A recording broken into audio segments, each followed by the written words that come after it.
नमस्कार, मैं हूं अजय। आप देश में कोरोना के केसेस बढ़े हैं, ऐसे में मास्क सबसे बड़ा हथियार है और हम आपसे बार बार अपील करते हैं कि आप मास्क जरूर पहनिए। इसे लेकर न्यूज़ 18 ने एक मुहिम भी शुरू की है, मास्क पहनो इंडिया। आप खुद से ये प्रण लीजिए कि जब तक ये महामारी है आप मास्क नहीं उतारेंगे और इसे ठीक से पहनेंगे।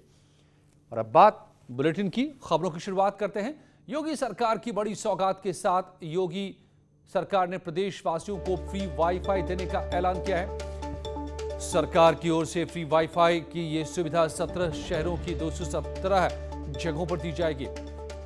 इसके लिए हर जगहों की पहचान करने के निर्देश दिए गए हैं। हालांकि सरकार पहले से कई जगहों पर फ्री वाईफाई की सुविधा दे रही है, लेकिन इसमें जो खामियां हैं उसे भी तुरंत ठीक करने के निर्देश दिए गए हैं। यूपी सरकार ने लखनऊ, कानपुर, आगरा, अलीगढ़, वाराणसी, प्रयागराज, झांसी, बरेली, सहारनपुर, मुरादाबाद, गोरखपुर, अयोध्या, मेरठ, शाहजहांपुर, गाजियाबाद, मथुरा, वृंदावन और फिरोजाबाद नगर निगम वाले शहरों में 200 से ज्यादा जगहों पर फ्री वाईफाई की सुविधा देने का फैसला किया है। सरकार की ओर से फ्री वाईफाई की यह सुविधा खासतौर पर बस स्टैंड, रेलवे स्टेशन, तहसील कचहरी, ब्लॉक और रजिस्ट्रार कार्यालय के आसपास दी जाएंगी। इसके अलावा यह भी तय हुआ है कि जो बड़े शहर होंगे वहां 2 जगहों पर और छोटे शहरों में 1 जगह पर फ्री वाईफाई दिया जाएगा। और आज कैबिनेट की बैठक हुई, इसमें सरकार ने 29 प्रस्तावों को मंजूरी दी है। आपको दिखाते हैं 10 बड़े फैसले क्या हुए हैं। सरकार ने लोगों के हितों को देखते हुए जो फैसले लिए हैं उसमें से पहला है अयोध्या से जुड़े 3 प्रस्ताव पर कैबिनेट की मुहर लगी है। मथुरा में यमुना एक्सप्रेसवे के चौड़ीकरण को मंजूरी मिली है। अंबेडकर नगर से अयोध्या को जोड़ने वाले बाईपास को बनाया जाएगा। प्रयागराज से हंडिया जाने वाली इस सड़क का चौड़ीकरण होगा। कौशाम्बी प्रयागराज को जोड़ने वाला 4 लेन मार्ग को मंजूरी दी गई है। इसी तरह से ग्राम पंचायतों में सहायक कंप्यूटर ऑपरेटर की नियुक्ति होगी। इलाहाबाद हाई कोर्ट के वकीलों के लिए 2500 चेंबर्स की सौगात और यूपी में 4% दिव्यांगों की सभी विभागों में भर्ती होगी। 1 से 12वीं तक के शिक्षकों को सरकार 12,000 का मानदेय देगी और 40 लाख अंत्योदय कार्ड धारकों को 5 लाख का स्वास्थ्य बीमा देगी सरकार। बेसिकली गोसाईगंज का जो बाजार है उसमें घनी आबादी है, उसका चौड़ाई का काम होना है। ये 5.5 या 5.5 किलोमीटर का है, 13.5 किलोमीटर का है। ये जनपद अयोध्या में अयोध्या बेलहर घाट जो है उसके चौड़ीकरण का है। जनपद अयोध्या में एक और बाजार है माया बाजार, जो कि घनी आबादी में है और यहाँ पे भी वो जाम की स्थिति होती है, तो उससे छुटकारा पाने के लिए एक 3 किलोमीटर लंबाई का भी बाईपास तैयार किया जा रहा है। इसी तरह मथुरा के अंदर भी जनपद मथुरा में कोसी, नंदगांव, बरसाना, गोवर्धन, सौख, मथुरा एवं मथुरा राया तक मार्ग, ये एक्चुअली यमुना एक्सप्रेस से जो जोड़ता है ये रास्ता वो है, जो कि इसकी लंबाई 82 किलोमीटर की 82 किलोमीटर की है और इसके अंदर भी चौड़ीकरण होना है। और उत्तराखंड के नए नवेले मुख्यमंत्री पुष्कर सिंह धामी आज अपने पहले दौरे पर उत्तरकाशी पहुंचे। यहां उन्होंने कई बड़े फैसलों का ऐलान किया। जिन मुद्दों पर अब तक सिर्फ बातें होती रही, सीएम ने उन पर भी अब फैसले ले लिए हैं।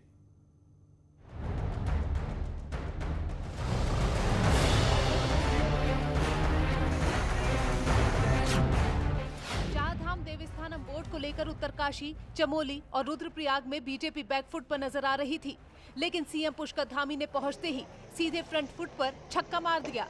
सीएम ने उत्तरकाशी में ऐलान कर दिया कि 4 धाम देवस्थानम बोर्ड पर बदलाव के लिए वो तैयार है। तीर्थ पुरोहित के विरोध के बीच सीएम ने देवस्थानम बोर्ड पर बड़ा फैसला लिया है। सीएम पुष्कर धामी ने मामले में हाई पावर कमेटी बनाने का ऐलान किया है। सीएम ने बताया कि कमेटी की सिफारिशों पर आगे का फैसला लिया जाएगा। धामी ने कहा कि सरकार सही परिवर्तन के पक्ष में है और सरकार पंडा पुरोहितों के हक हकूक के साथ है, यानी कि सीएम धामी ने बदलाव के बड़े संकेत दे दिए हैं। सभी से हमने विचार विमर्श किया है कि उपरांत हमारी सरकार सकारात्मक परिवर्तन संशोधन के पक्ष में है, संशोधन के पक्ष में है। अतः इस अधिनियम से हुई व्यवस्था परिवर्तन से हितधारकों पर हुए परिणामों का आकलन करने और व्यवस्था विचलन के विधिक परिणामों के आकलन हेतु एक उच्च स्तरीय समिति का गठन किया जाएगा। हाई पावर कमेटी का गठन किया जा रहा है और समिति की संस्तुति के आधार पर चारधाम देवस्थानम बोर्ड की व्यवस्था के संदर्भ में अग्रिम निर्णय दिया जाएगा। सीएम ने उत्तरकाशी से ही चारधाम को लेकर एक और बड़ा फैसला लिया है। कोविड के चलते इस बार चारधाम यात्रा और पर्यटन को खासा आर्थिक नुकसान हुआ है, जिस पर सीएम धामी ने 200 करोड़ के पैकेज का ऐलान किया है, जिससे होटल, टूरिज्म और ट्रांसपोर्ट से जुड़े लोगों को राहत मिलेगी। करीब 1,63,000 लोगों को इस पैकेज का फायदा मिलेगा। साथ ही सीएम ने कहा कि सरकार लाइसेंस फीस में भी छूट देगी। इसके अलावा सीएम धामी यहां आपदा प्रभावितों से मिलने पहुंचे। रविवार को उत्तरकाशी के मांडो और कंकराड़ी गांव में बादल फटा था और कई घरों में मलबा घुसा था। सीएम ने देरी नहीं करते हुए तुरंत ही प्रभावितों का हाल जाना। पुष्कर सिंह धामी ने प्रभावितों से मुलाकात की और पूरी मदद का भरोसा दिया। अपने पहले दौरे पर उत्तरकाशी पहुंचे सीएम पुष्कर धामी ने बड़े फैसले लिए और देवस्थानम बोर्ड जैसे बड़े मुद्दे पर भी सभी को खुश करने का फैसला ले लिया है। Bureau report, news 18। और अब आज की एक और बड़ी खबर की बात। केंद्र सरकार ने अयोध्या की 84 कोसी परिक्रमा मार्ग को राष्ट्रीय राजमार्ग घोषित कर दिया है। केंद्रीय मंत्री नितिन गडकरी ने ट्वीट कर ये जानकारी दी, जिसके बाद अयोध्या वासियों में खुशी की लहर है। कोसी परिक्रमा मार्ग को नेशनल हाईवे घोषित कर दिया गया है। केंद्रीय सड़क परिवहन और राजमार्ग मंत्री नितिन गडकरी ने इसका ड्राफ्ट नोटिफिकेशन जारी कर दिया है। 84 कोसी परिक्रमा मार्ग 273 किलोमीटर का है, 5 जिले से होकर गुजरता है। भगवान राम से जुड़े पौराणिक स्थल इसी 84 कोसी परिक्रमा मार्ग पर हैं। 84 कोसी परिक्रमा मार्ग को नेशनल हाईवे घोषित किए जाने पर सीएम योगी ने पीएम मोदी और नितिन गडकरी का आभार जताया है। सीएम योगी ने ट्वीट कर कहा है, आदरणीय प्रधानमंत्री जी के मार्गदर्शन व आपके नेतृत्व में 84 कोसी परिक्रमा मार्ग को राष्ट्रीय राजमार्ग घोषित करने हेतु अधिसूचना जारी होना अयोध्या के पुरातन गौरव की पुनर्स्थापना हेतु बढ़ाया गया बड़ा कदम है। यह आध्यात्मिक पर्यटन क्षेत्र को संबल प्रदान करेगा। हार्दिक आभार। अयोध्या से 20 किलोमीटर उत्तर स्थित बस्ती जिले के मखौड़ा धाम से परिक्रमा यात्रा शुरू होती है।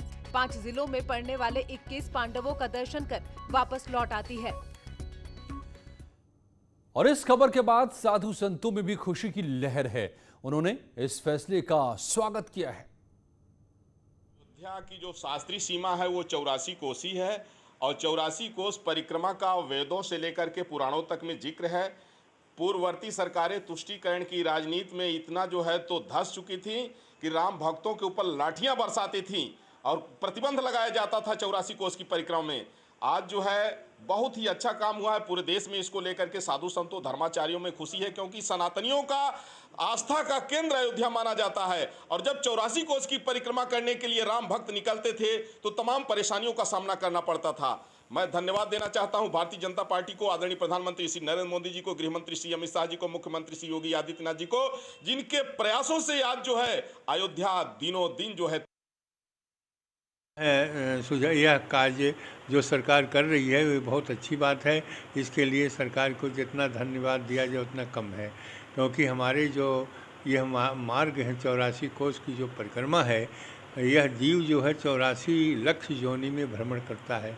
लेकिन एक बार यदि 84 कोस की परिक्रमा कर लेता है तो उस 84 कोस योनि में जाने की उसकी ज़रूरत नहीं पड़ती और वह परम धाम को प्राप्त होता है। केंद्रीय मंत्री नितिन गडकरी ने अयोध्या की सांस्कृतिक सीमा 84 कोसी परिक्रमा मार्ग को राष्ट्रीय राजमार्ग घोषित कर दिया है।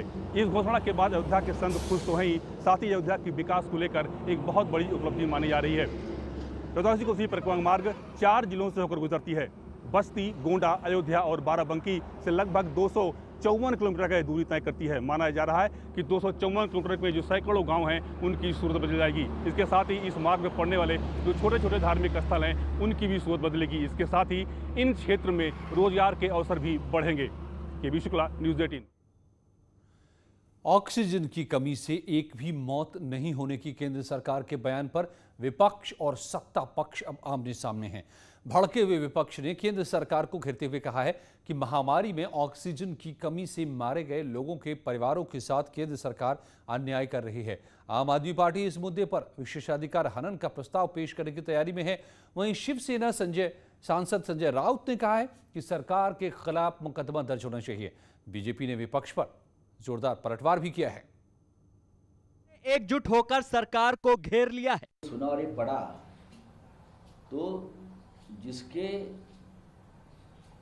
परिवार के लोग ऑक्सीजन के अभाव से उनकी मृत्यु हो गई, उनके ऊपर क्या बीती हुई ये बात सुनकर। ये मोदी सरकार ने देश के लाखों लोगों की मौत का मजाक उड़ाया है। ये मोदी सरकार ने लोगों के दर्द पे अट्ठास लगाया है। तो मुझे लगता है कि ये कहीं ना कहीं इस बात को भी दर्शाता है कि इस सरकार को न किसी की जान की परवाह है और न देश के सामने सच बोलना है। इस देश में जो हमारी सरकार है ना, उसने अपनी आंखें बंद कर दी है। वो बेचारी कुछ देख नहीं पाते। कुछ ही पलों में दिन की और भी बड़ी खबरें।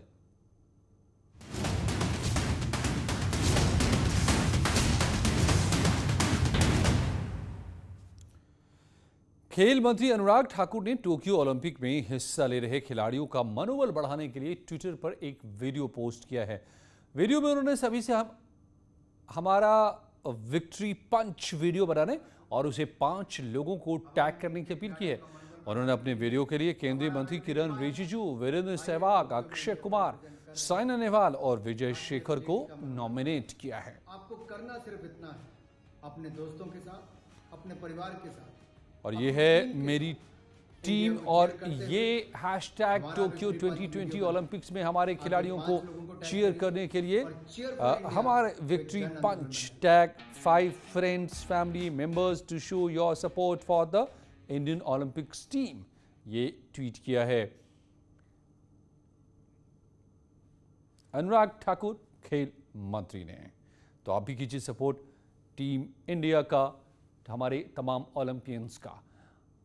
और कुछ ही पलों में जारी है यहां खबरों का सिलसिला।